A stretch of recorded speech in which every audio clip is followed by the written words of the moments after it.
आवाज सबको क्लियर है? Yes ma'am. लास्ट क्लास से कहीं कोई प्रॉब्लम किसी को?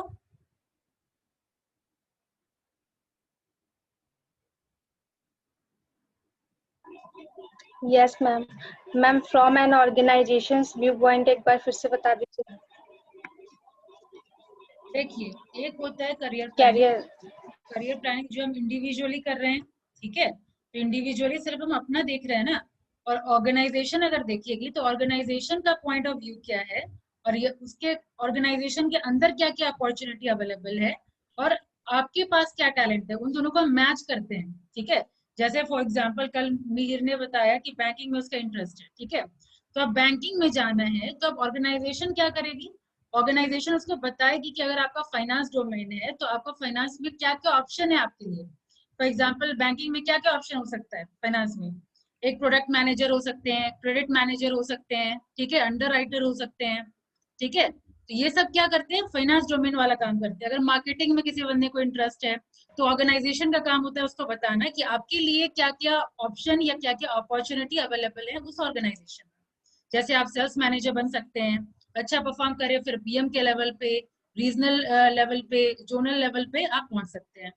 ठीक है, तो मैच जो करते हैं ना, इंडिविजुअल का पोटेंशियल और ऑर्गेनाइजेशन का अपॉर्चुनिटी, इन दोनों को जब हम मैच करते हैं वो हो गया viewpoint of organisation career planning का। ठीक है, यस मैम।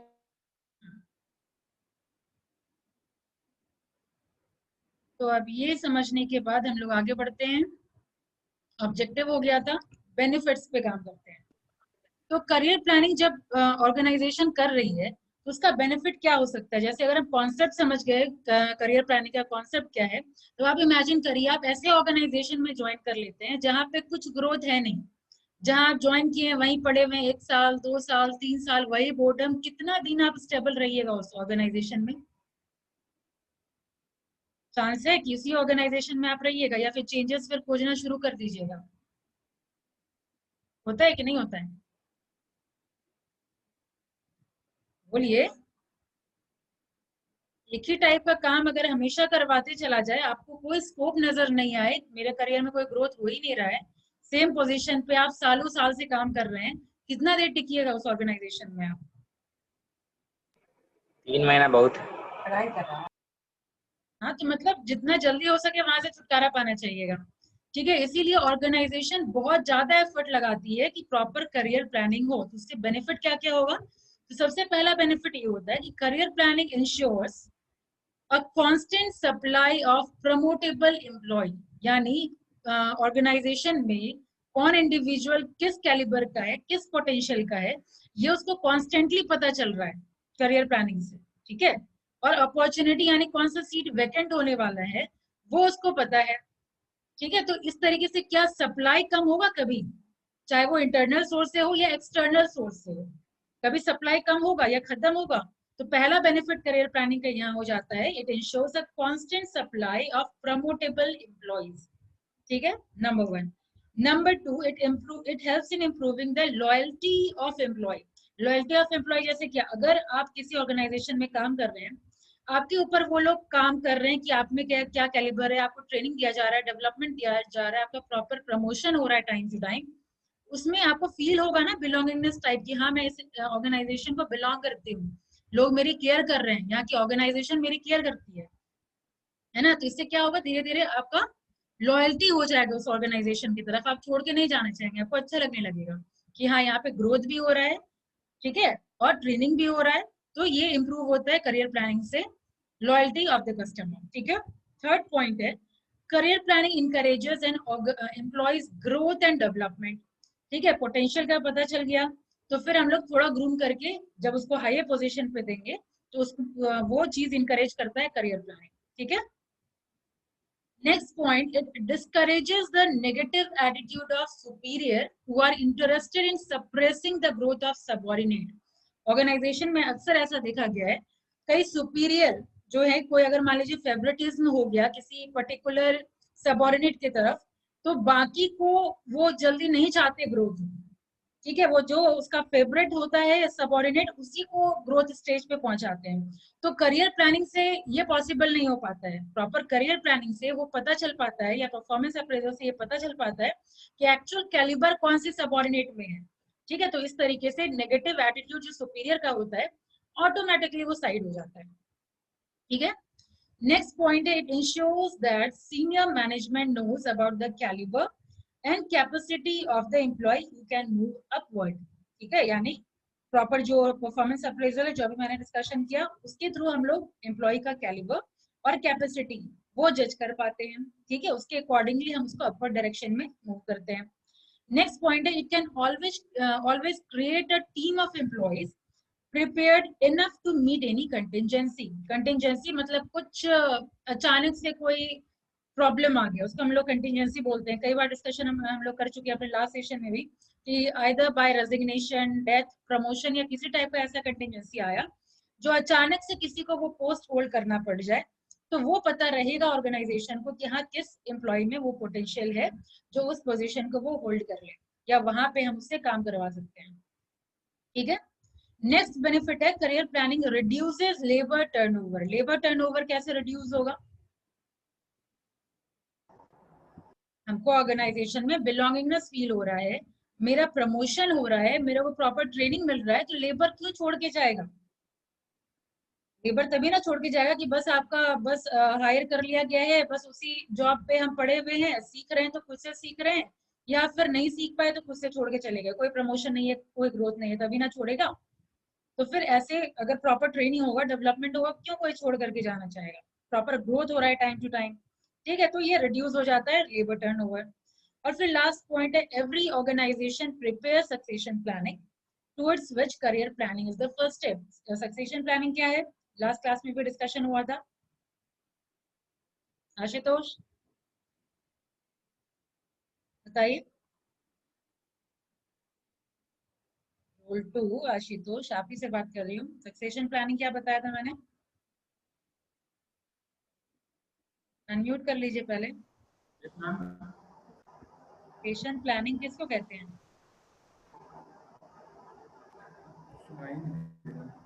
हाँ, कुछ आवाज नहीं आ रहा है। आवाज, मेरी आवाज नहीं जा रही आप तक? मैम अब आ रही है। हाँ, क्वेश्चन मेरा था सक्सेशन प्लानिंग किसको कहते हैं? मैम मेरा फर्स्ट क्लास है आज। फर्स्ट बहुत क्लास दिन है? बात कर मैम, बहुत दिन बात कर रहे थे मैम, एडमिट है। क्या बोल रहे हैं, आवाज गूंज रहा है। बताइए, कोई बताइए सक्सेशन प्लानिंग क्या होता है?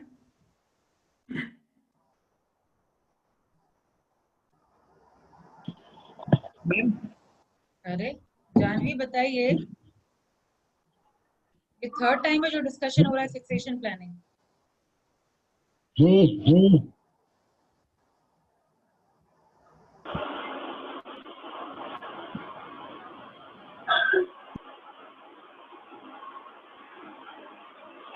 मैम हम बताएं मैम? बताइए, कोई भी बताइए।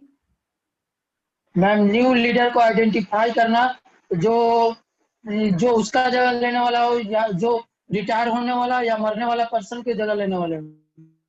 हाँ, किसी भी तरीके से वैकेंट हो रहा है सीट, उस सीट को जो फिल करेंगे उसको, उस प्लानिंग को हम लोग सक्सेशन प्लानिंग कहते हैं। ठीक है, तो सक्सेशन प्लानिंग का फर्स्ट स्टेप हो जाता है आपका करियर प्लानिंग। और सक्सेशन प्लानिंग बहुत इंपॉर्टेंट टर्म है, इस पे शॉर्ट नोट्स भी आता है। ठीक है, तो मैंने इसी में इंक्लूड कर लिया है। देखिए, organisation run on continuous basis, क्योंकि ऑर्गेनाइजेशन जब स्टेबल हुआ है तो वो हमेशा परपीचुअल बॉडी है, होता है, ये तो पता ही होगा। कोई भी ऑर्गेनाइजेशन जब सेटअप होता है तो आगे चलने के लिए वो सेटअप हुआ रहता है, तो डिमांड हमेशा आते रहेगा। ठीक है, एम्प्लॉयज की जरूरत हमेशा रहेगी उसको सर्वाइव होने के लिए या ग्रोथ करने के लिए, है ना। तो the survival and the growth of any organisation on continuous basis requires a succession of persons to fill key position. This is done through succession planning. Succession planning can be defined as an executive inventory report indicating what individual are ready to move into higher position in the organization। ठीक है, यानी कौन से अपने inventory को पहले देखना कि कौन सा एम्प्लॉय अब रेडी है अब हायर पोजीशन को फिल करने के लिए। ठीक है, अब अपने एम्प्लॉय को देखना इसका मतलब नहीं कि सिर्फ इंटरनल सोर्स, ठीक है। सक्सेशन प्लानिंग इंटरनल और एक्सटर्नल दोनों हो सकता है। आगे देखिए हम लोग को मिलेगा ही। In an organisation position at higher level fall vacant due to various reasons like retirement, resignation, promotion, transfer, death, etc.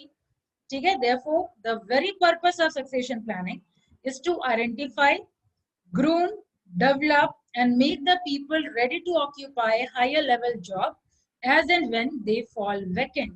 यानी जब किसी भी रीजन से वो सीट वैकेंट होगा तो ऑर्गेनाइजेशन आइडेंटिफाई करेगा कि कौन से एम्प्लॉय में पोटेंशियल है, कौन सी एम्प्लॉय में कैलिबर है, उसको आइडेंटिफाई करके प्रॉपर ग्रूमिंग करवाया जाएगा, प्रॉपर डेवलप किया जाएगा और फिर उस वैकेंट सीट पे उसको प्लेस किया जाएगा, ठीक है। सक्सेशन में be from both internal and external sources. Succession from internal sources are advantageous. क्यों एडवांटेजियस? हम लोग इंटरनल सोर्स के सक्सेशन को एडवांटेजियस बोल रहे हैं, क्यों? रीजन?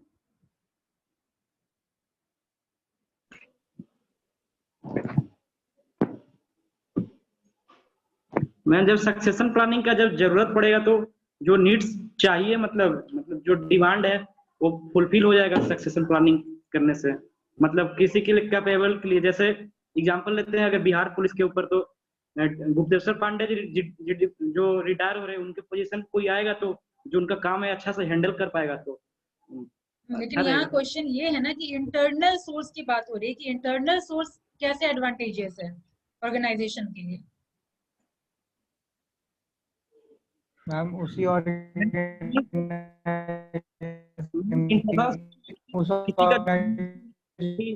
जगह जो बॉटम पोजीशन वाला रहेगा वो क्या पीयूष का कट रहा है। बेनिफिट हुआ कि कोई वैकेंट जगह होगा तो उसके कोई उसके नीचे वाला है उसको भी तो टॉप पोजीशन मिलेगा एम्प्लॉय के। मैम जो पहले से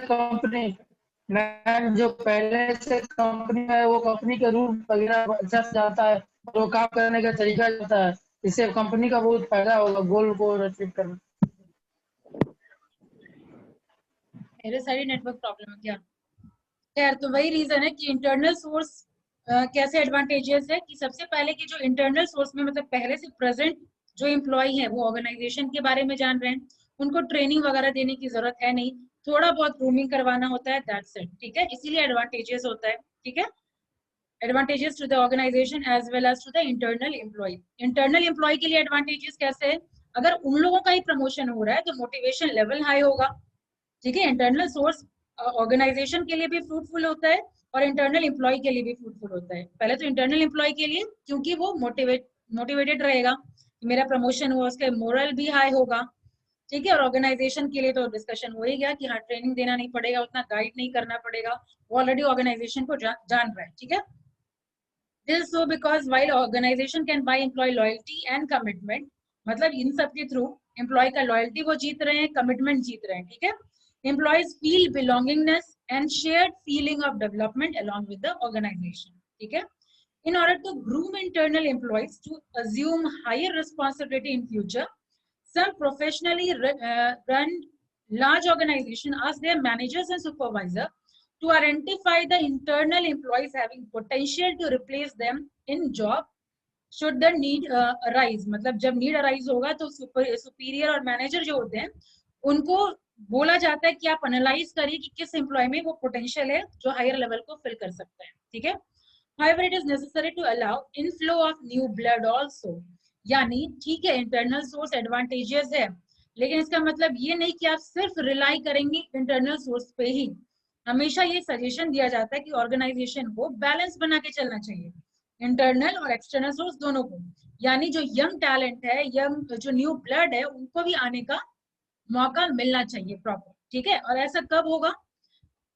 जब हमारे पास प्रेजेंट एम्प्लॉय में उतना कैलिबर या क्वालिफाइड पीपल नहीं है अवेलेबल, ठीक है। However, it is necessary to allow inflow of new employee also, that is succession through outside talent in certain cases, like when competent and qualified people are not available internally, when major expansion, diversification and growth plan are to be done।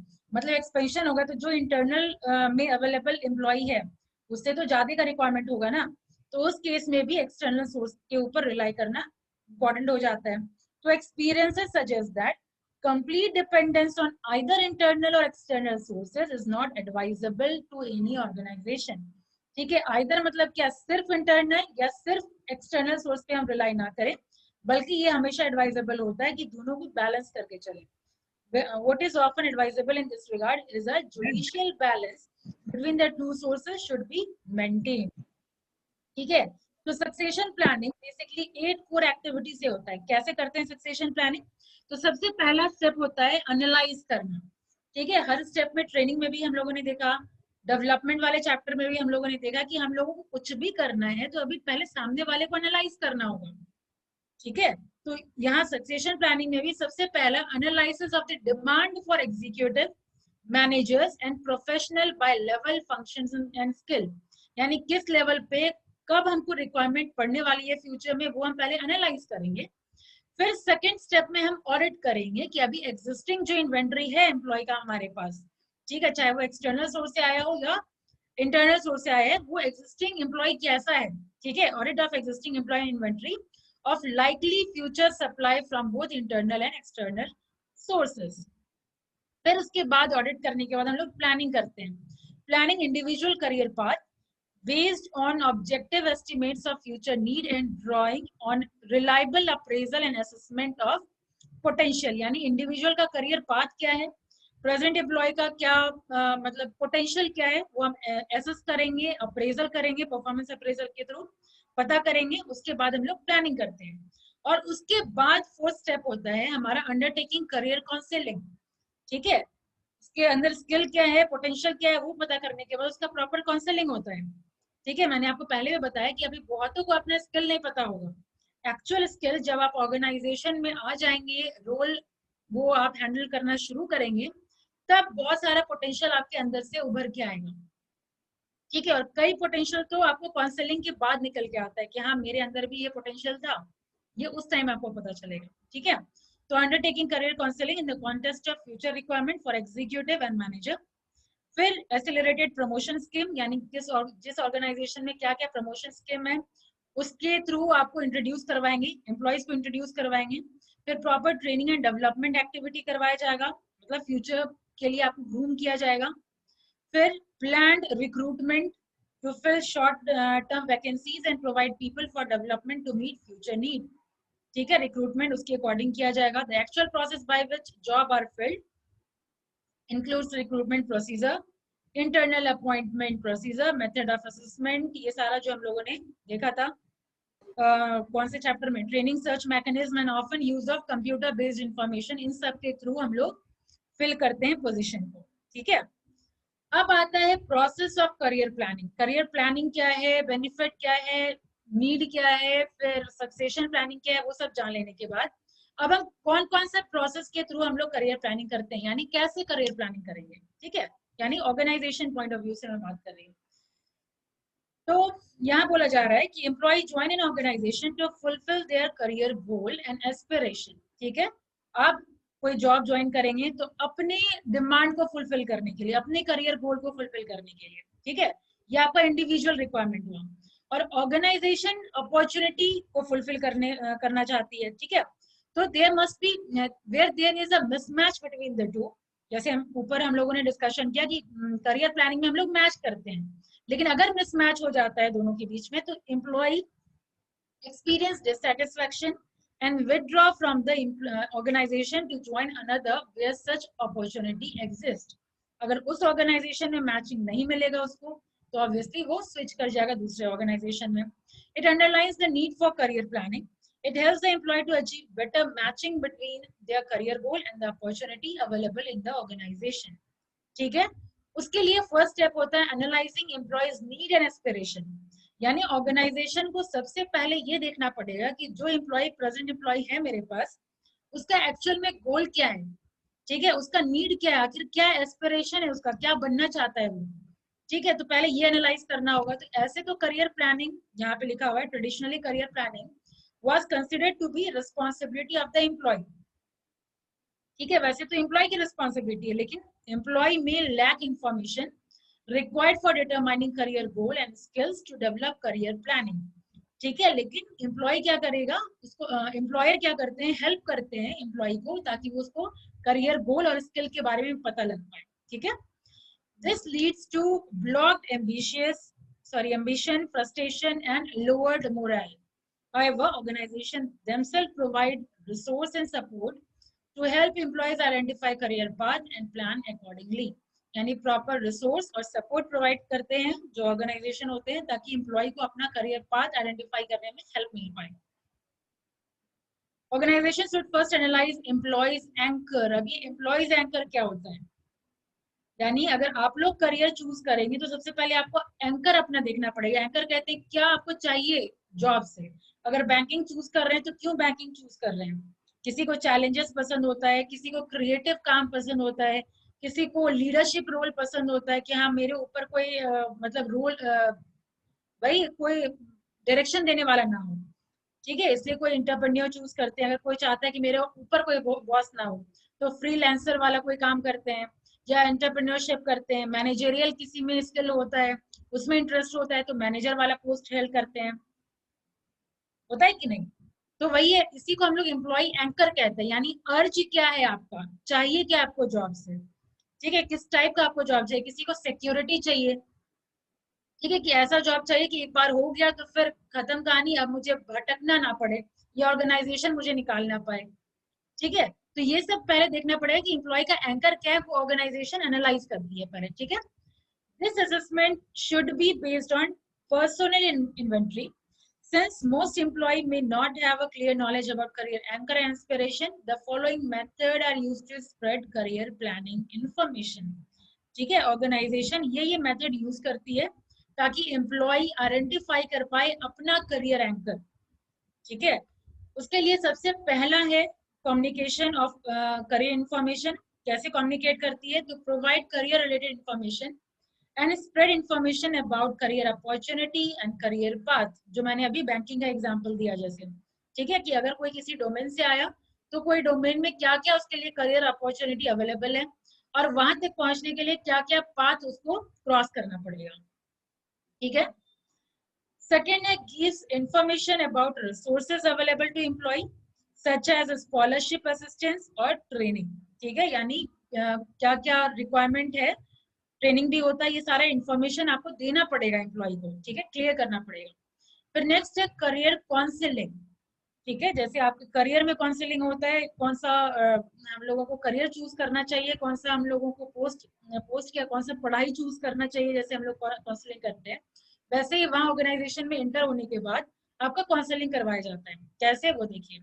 पहला होता है career planning workshop. ठीक है, proper workshop मान लीजिए कुछ activity करवा के देखा जाएगा कि आप में टीम हैंडलिंग स्किल है या कम्युनिकेशन स्किल है या प्रॉपर प्रेजेंट कर पाते हैं कि नहीं, उस टाइप का वर्कशॉप करवा के चेक किया जाता है. ठीक है, workshop are help to spread career planning information in order to enable the employees know what kind of work would suit them. फिर रीडिंग मटेरियल दिया जाता है, क्योंकि देखिए कई बार क्या होता है अचानक से किसी को देख लेते हैं और इंस्पायर हो जाते हैं. ठीक है, क्या मुझे इसके तरह बनना है.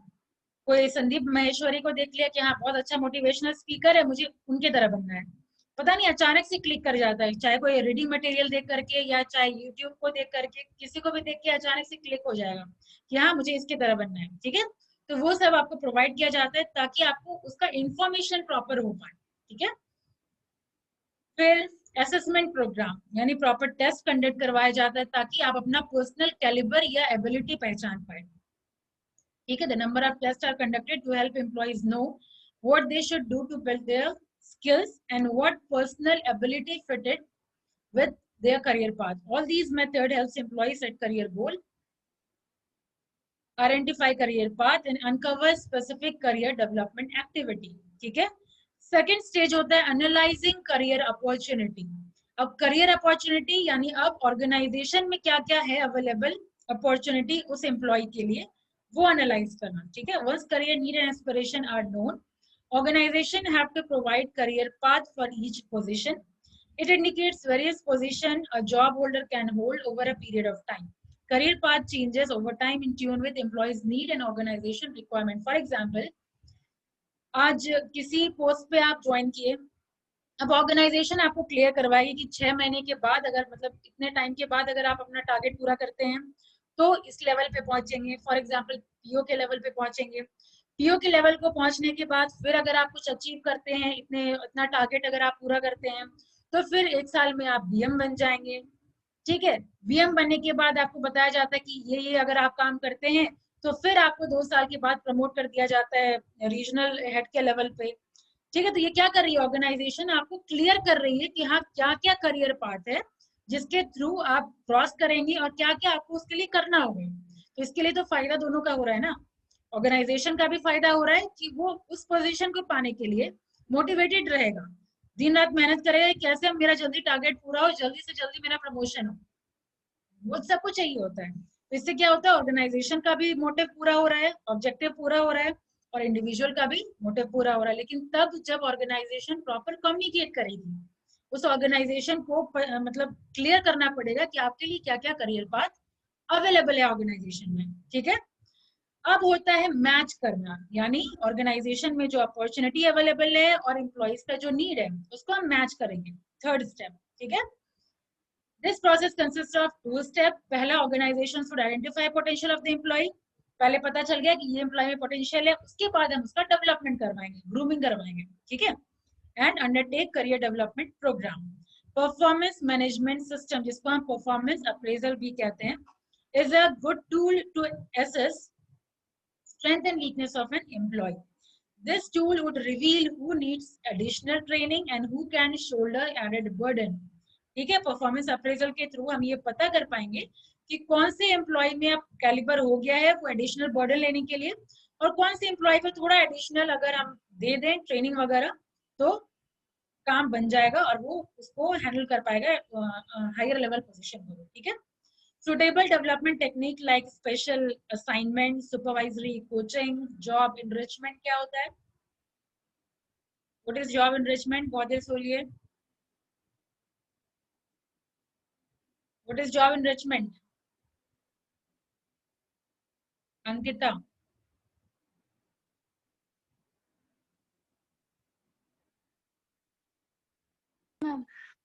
job enrichment क्या है?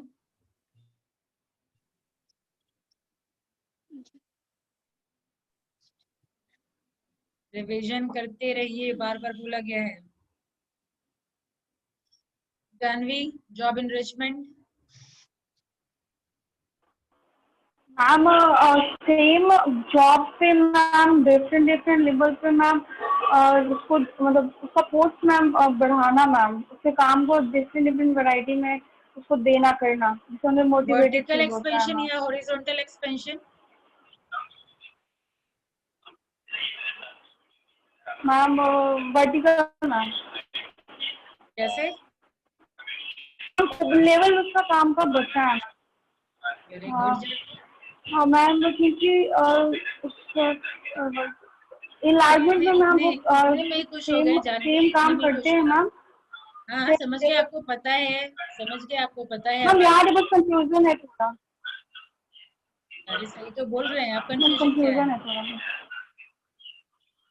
हम क्लियर नहीं बोल पा रहे हैं ना। अब अंडर स्टडी मेथड पे आइए। आशु आप बताइए, अंडर स्टडी मेथड रोल 9।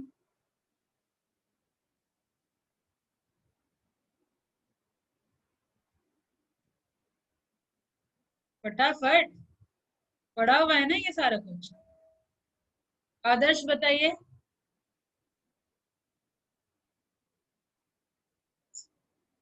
ना टाइम लग रहा है। Under study method, under study assignment याद करिए, on the job training method याद करिए। अंडर स्टडी वहां बताया गया था। सोनम बताइए।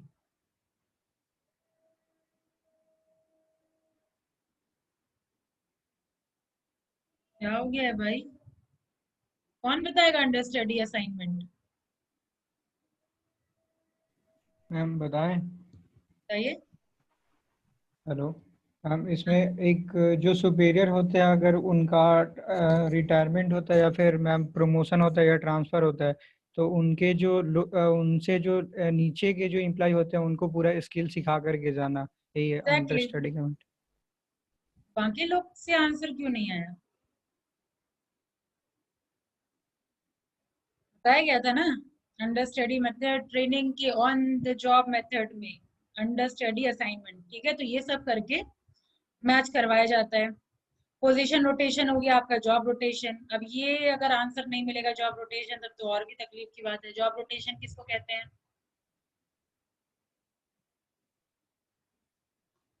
Job rotation ma'am job rotation बोलते हैं कि एम्प्लॉय को इंटरनल में ही मतलब एक दूसरे को जॉब को मतलब इधर उधर करना ऑर्गेनाइजेशन के अंदर में।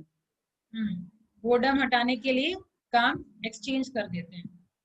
यस मैम, ऑर्गेनाइजेशन के अंदर में सेम लेवल का काम एक्सचेंज करके सिखाते रहते हैं कि इन केस ऑफ कंटिजेंसी वो उस काम को संभाल लें। चलिए ठीक है, तो इन सब के थ्रू हम लोग पोटेंशियल जान पाते हैं और उसको ट्रेनिंग दे पाते हैं।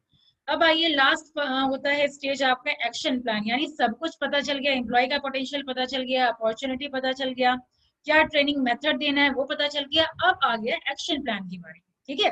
अब हम लोग जो भी प्लान किए उसको हम एक्शन में लाएंगे और फिर पीरियोडिक रिव्यू कि जो मेरा टारगेट था वो पूरा हो पा रहा है कि नहीं। The matching process would reveal skill gaps which need to be bridged through individual development efforts and organization supported effort from time to time. Thus, this continuous appraisal reveal in which direction an employee is going and what skills are needed to face challenges. This assessment is needed for the organization to know the level of performance, goals and aspiration of employee and how far the career path is in tune with individual need and serve the overall corporate objective. यानी corporate objective भी change होगा, ठीक है, वो भी constant नहीं रहता। तो हमेशा ट्यून बनाए रखना ये रिस्पॉन्सिबिलिटी होती है ऑर्गेनाइजेशन की, ठीक है, कि हमेशा ट्यून में रहे। कहीं ऐसा तो नहीं है कि इंडिविजुअल का ही कुछ टारगेट कुछ और चेंज हो गया या नीड चेंज हो गया, तो वो सब भी हम लोगों को देखना है, पीरियोडिक रिव्यू करना है। तो ये 5 स्टेज होता है करियर प्लानिंग का, ठीक है। पहले स्टेप में हम लोग एनालाइज करते हैं, ठीक है। जिसको अगर नहीं नॉलेज होता है करियर प्लानिंग मतलब अपने स्किल का या अपने करियर एंकर का, तो उसको प्रॉपर हम लोग काउंसलिंग करवाते हैं, इंफॉर्मेशन देते हैं, फिर एनालाइज करवाते हैं अपने ऑर्गेनाइजेशन में क्या क्या आपके लिए अपॉर्चुनिटी अवेलेबल है, फिर दोनों को मैच करवाते हैं और फिर हम लोग प्रॉपर ट्रेनिंग और जो स्किल में जो गैप है वो ग्रूम करवा के हम लोग उससे काम लेते हैं, पीरियोडिक रिव्यू करते हैं, ठीक है। अब है की टर्म्स इन करियर प्लानिंग। कुछ इंपॉर्टेंट टर्म्स है तो जिसमें से करियर गोल ऑलरेडी पता है। गोल यानी जो सबसे हाईएस्ट पोजीशन जो आपको जहां आपको पहुंचना है, ठीक है, वो हाईएस्ट पोजीशन आपका करियर गोल है, ठीक है। जैसे बिजनेस करना है वो गोल नहीं है, बिजनेस करके कहां तक आपको ले जाना है, क्या आपका टारगेट है, वो आपका करियर गोल है, ठीक है। फिर करियर पाथ यानी वहां तक पहुंचने के लिए आपका पाथ क्या होगा, ठीक है, वो डिसाइड करना। करियर लाइन क्या होगा आपका, ठीक है। प्रोग्रेसिव पाथ मतलब वही कि जैसे आपको बताया था इस एज में ये हो जाना चाहिए, इस एज में ये हो जाना चाहिए, वहां तक पहुंचने के लिए ये स्टेप हमको कवर करना पड़ेगा। तो पाथ क्या है, बेसिकली स्टेप, जो एक स्टेप आप लेंगे, ठीक है। फिर है करियर प्रोग्रेशन यानी कितना प्रोग्रेस कर रहे हैं उस करियर पाथ में, ठीक है। Making progress of one's career through a series of right moves in the form of promotion, यानी हमेशा आपका प्रमोशन हो रहा है, यानी आपका डायरेक्शन सही है और आप सही प्रोग्रेस कर रहे हैं। मेंटोरिंग यहाँ पे आ जाता है, जो आपके सुपीरियर आपको मेंटोर करेंगे ऑर्गेनाइजेशन के अंदर, जो आपके सुपीरियर होते हैं टाइम टू टाइम आपको मोटिवेट करेंगे, गाइड करेंगे। जब आपका मोरल लो होगा तो वो उनकी रिस्पॉन्सिबिलिटी होती है कि वो आपको मोटिवेट करे, ठीक है, कि आप ऊपर आ पाए, ठीक है। तो वो हो जाता है मेंटोरिंग। करियर प्लानिंग हम लोगों ने डिस्कशन किया अभी, this is the process by which an employee selects career goal and the path of this goal. Development अभी हम लोगों को सेकंड पार्ट में, अभी करियर प्लानिंग ही पढ़ रहे हैं, सेकंड पार्ट में करियर डेवलपमेंट पढ़ना है और डिटेल में, लेकिन फिलहाल इतना ही जान लीजिए, डेवलपमेंट यानी हम लोगों को इम्प्रूव करना, ठीक है, ग्रूम करना। जैसे हम लोग एग्जीक्यूटिव डेवलपमेंट चैप्टर पढ़े, वैसे यहाँ करियर डेवलपमेंट की अपना पर्सनल इंप्रूवमेंट होना चाहिए,